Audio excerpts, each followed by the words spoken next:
Dans ce quartier tranquille, il existait une présence que tout le monde connaissait sans vraiment la comprendre. Une silhouette discrète, presque élégante, mais dont le talent suffisait à faire parler d'elle bien au-delà des rues poussiéreuses qui l'entouraient. Lina. Son nom circulait de bouche à oreille, porté par l'admiration et une pointe de fascination. Elle n'était pas une couturière ordinaire. Ses créations semblaient dépasser la simple habileté humaine. Chaque robe qu'elle confectionnait épousait parfaitement le corps de celle qui la portait, comme si elle avait été conçue non seulement pour le corps, mais aussi pour l'âme. Les clientes disaient souvent qu'en portant ces vêtements, elle se sentait différente, plus belle, plus confiante, presque transformée. Mais derrière cette admiration grandissante, un détail troublant persistait. Lina ne travaillait jamais le jour. Sa boutique, coincée entre les bâtiments au centre de la rue par le temps, restait fermée sous la lumière du soleil. Pourtant, dès que la nuit tombait, une lumière douce apparaissait, filtrant à travers la porte et les fenêtres, et avec elle, un son régulier. Celui d'une machine à coudre. Régulier. Les habitants du quartier s'y étaient habitués. Certains trouvaient cela étrange, mais la plupart préféraient ne pas s'attarder sur ces détails. Le talent de Lina suffisait à faire taire les interrogations. Jusqu'à l'arrivée d'Awa. Nouvelle dans le quartier, Awa observait ce qui l'entourait avec une attention que les autres avaient perdue depuis longtemps. Elle remarquait les silences, les habitudes, les petits détails qui semblaient insignifiants mais qui, mis ensemble, formaient quelque chose de cohérent. Lorsqu'on lui parla de Lina, ce ne fut pas avec méfiance, mais avec admiration. On lui décrivit une couturière exceptionnelle, capable de créer des merveilles en un temps record. Une femme discrète, mais indispensable. Mais personne ne savait comment Lina faisait son travail bien soigné. Chaque pagne qu'elle prenait chez les clients, elle les ramène sous la mer pour les coudre, et ainsi que ses créations fessaient, parlait chaque femme qui venait la voir. Awa, curieuse de voir qui était cette personne, décida de s'y rendre. En pleine journée, la boutique était fermée, comme prévu. Voici l'atelier de Lina. Pourquoi la porte est fermée en pleine journée? Elle travaille uniquement la nuit. Mais pourquoi uniquement la nuit? Le silence qui entourait le lieu n'était pas seulement celui d'une porte close. Il y avait quelque chose de plus lourd, de plus dense, comme si l'air lui-même refusait de circuler librement. Elle revint le soir. Cette fois, la lumière était encore allumée, douce, presque accueillante. Mais en franchissant la porte, une sensation étrange s'imposa immédiatement. L'air était frais, légèrement humide, comme si l'endroit respirait différemment du reste du quartier.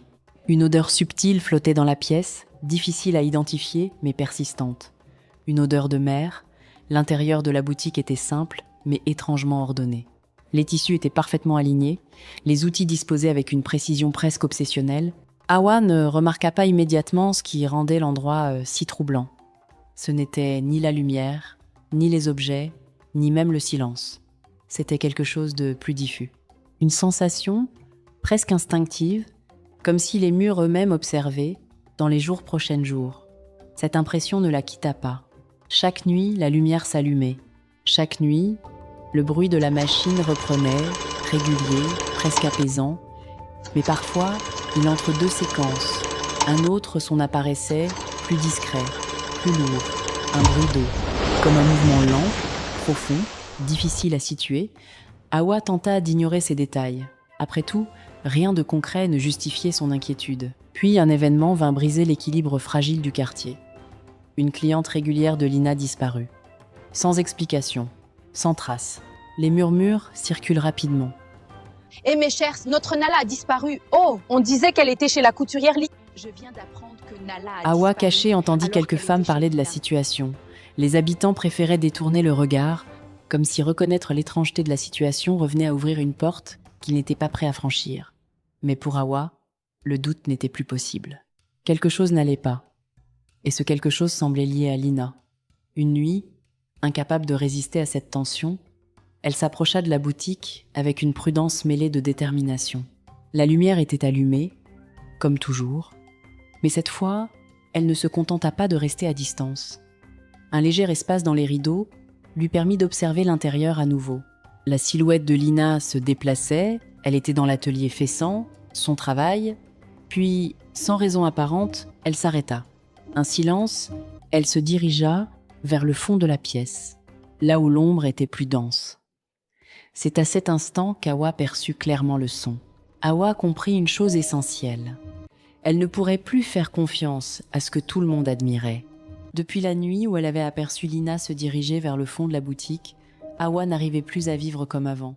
Rien n'avait changé en apparence dans le quartier, mais pour elle, tout était devenu différent. Le lendemain soir, à la même heure, elle décide de connaître enfin ce qui se cachait derrière la pièce où Lina s'était dirigée. Elle repensait à l'odeur humide qu'elle avait sentie la première fois, à la fraîcheur étrange de la pièce, à cette sensation d'être observée.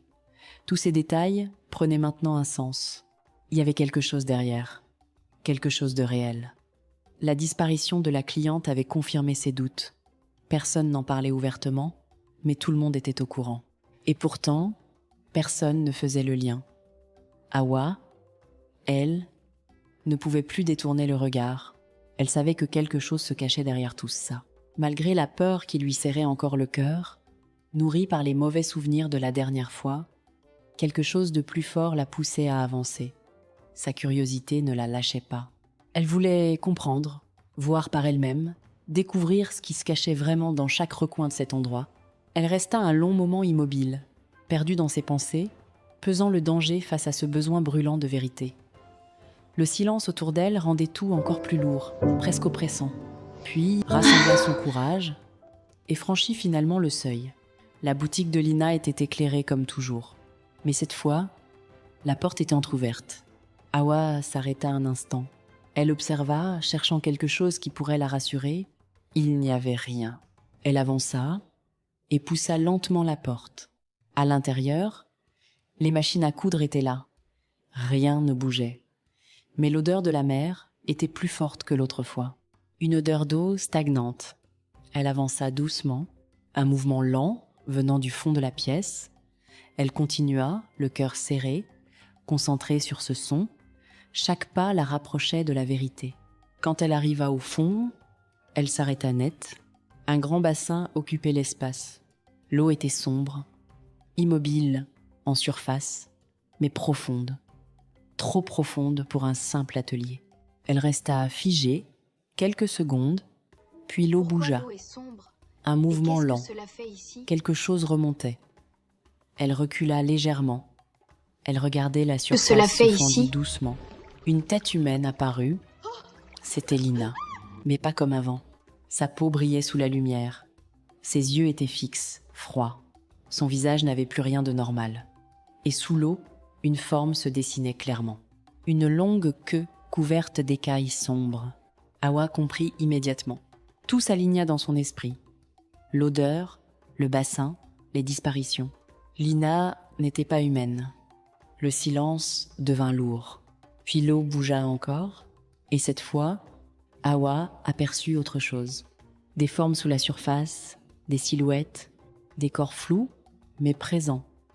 Elle sentit un choc brutal la traverser. Ce n'était pas une illusion. Les clientes disparues étaient là. Elle ne réfléchit plus. Son corps réagit avant son esprit. C'est ainsi qu'elle tourna le dos et courut. Elle traversa la boutique sans regarder derrière elle. Elle sortit dans la rue, pieds nus, le souffle coupé. Puis, elle cria fort sans retenue, un cri de panique, un cri qui déchira le silence du quartier. Elle continua de courir en criant, frappant aux portes, appelant à l'aide. Sa voix tremblait, mais elle ne s'arrêtait pas. Les premières lumières s'allumèrent. Des portes s'ouvrirent, des voisins sortirent, confus, inquiets. Hawa ne s'arrêtait pas. Elle répétait la même chose. Encore et encore, il y a quelque chose dans la boutique. Il faut venir voir. Son état ne laissait aucun doute. Elle n'inventait pas, elle avait vu quelque chose. Les habitants se rassemblèrent. Certains hésitaient, d'autres avançaient déjà. Le groupe se dirigea vers la boutique. La porte était toujours ouverte. Personne ne parlait. Ils entrèrent. Au début, ils ne virent rien d'anormal. Puis ils avancèrent. Et ils arrivèrent au fond. Le bassin était là, et bien, visible, l'eau bougea, puis une forme apparut. Un silence lourd s'installa. Certains reculèrent immédiatement. D'autres restèrent figés. Mais tout le monde comprit. Il n'y avait plus de doute. La peur changea de forme et elle devint collective. La nouvelle se répandit rapidement dans tout le quartier. En quelques minutes, la foule grossit. Personne ne voulait rester en retrait. Personne ne voulait ignorer ce qui venait d'être découvert. Le lendemain matin, la foule ne réfléchissait plus, elle agissait. Des objets, des pierres furent jetés pour détruire la boutique et finalement la couturière Lina quitta la ville.